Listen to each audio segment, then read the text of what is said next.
Alors, les registres de langue dans la traduction du roman de Victor Eringer sont très variés, puisqu'on a, comme je le disais dans la présentation, des moments vraiment ludiques, très joueurs, et puis des envolées poétiques.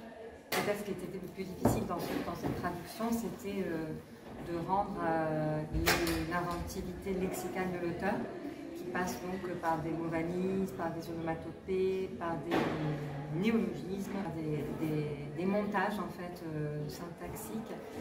Et ça, effectivement, c'était peut-être le défi le plus grand.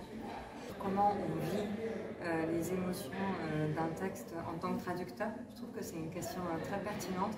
Et je disais que moi j'ai traduit ce texte en 2 mois, en janvier et en février 2024, et que j'en ai été vraiment bouleversée. C'était quelque chose, comme toutes les traductions, chaque traduction nous habite.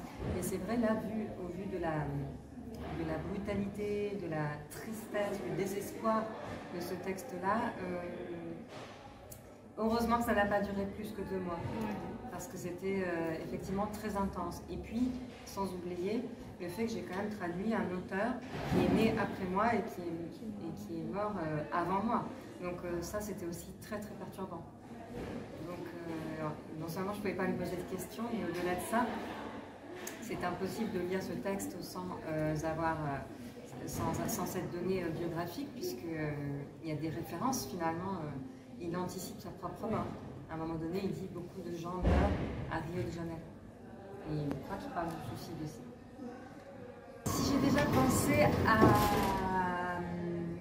l'adaptation des textes de Victor Eringer au cinéma, non, je n'y ai pas pensé. Après, c'est sûr que ce sont des textes, comme à mon avis beaucoup de textes de qualité littéraire élevée, c'est des textes très imagés, enfin, où effectivement on pourrait imaginer une adaptation visuelle,